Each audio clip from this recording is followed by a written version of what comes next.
Alors, avant de passer à l'étude des interférences en multiples, je voulais présenter des outils mathématiques qu'on va réutiliser dans ce cadre de ce chapitre. Et la première chose qu'on va réutiliser, c'est une suite géométrique de raisons Q. Donc, dans ce cas-là, eh bien, on a des termes UN qui dépendent d'une première valeur U0 multiplié par la raison petit q à la puissance n. Et ce qui va nous intéresser, c'est la somme des n plus 1 premiers termes. Cette somme, grand SN, on peut l'écrire, c'est U0 facteur de 1 plus q jusqu'à qn. Et le résultat de cette somme, c'est grand SN qui vaut U0, 1 moins q à la puissance n plus 1 divisé par 1 moins q. Alors, ce qui est intéressant, c'est ce qui se passe quand on a une infinité de termes. On est alors capable de calculer la limite si la raison petit q est inférieure en valeur absolue à 1. En effet, dans ce cas-là, q à la puissance n plus 1 tend vers 0. Et la somme grand SN, ça se limite à U0 divisé par 1 moins la raison petit q. Alors, autre chose qu'on va réutiliser, c'est la fonction lorentzienne. La fonction lorentzienne, c'est une fonction très utilisée par les spectroscopiques, dont l'expression c'est 1 divisé par 1 plus x au carré. Donc il y a parfois d'autres expressions qu'on peut trouver, notamment des expressions où on a normalisé la fonction pour avoir une R de 1. Ici, c'est pas le cas, on a pris la définition la plus simple. Donc cette fonction lorentzienne, eh bien, c'est une fonction en cloche. Elle a une symétrie paire, elle est centrée en 0, son maximum est 1, et elle tend vers 0 quand x tend vers plus ou moins l'infini. Alors, ce qu'on peut calculer aussi, c'est la largeur de la lorentzienne, la largeur totale à mi-hauteur. Donc, quand on a la largeur totale à mi-hauteur, qui est x FWHM ici. FWHM, c'est pour Full Width at Half Maximum, largeur entière à mi-hauteur en français.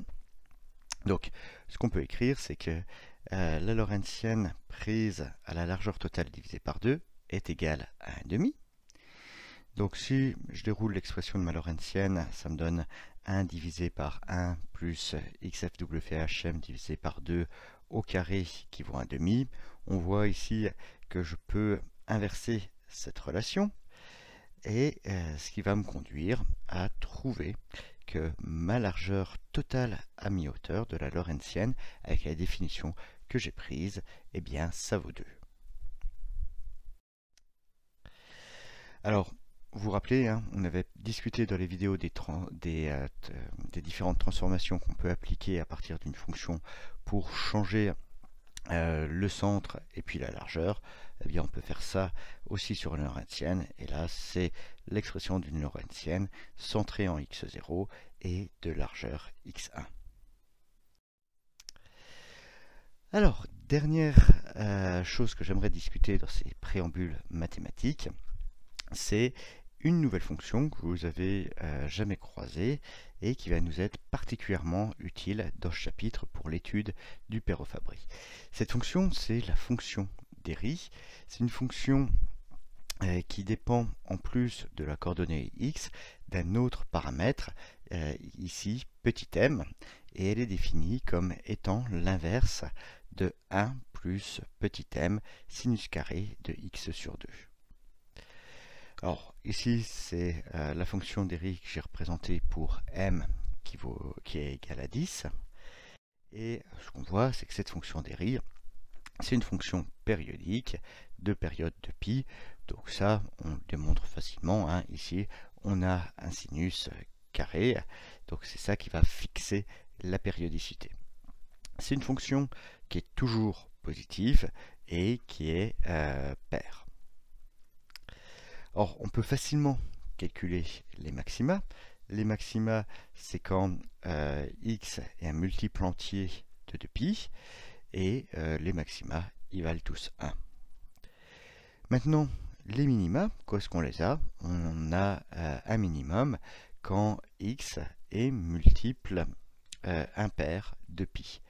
Et là, le minimum, eh bien, on a sinus carré, dans ce cas-là, qui est maximum, donc qui vaut 1, et donc le minimum, il est égal à 1 divisé par 1 plus m.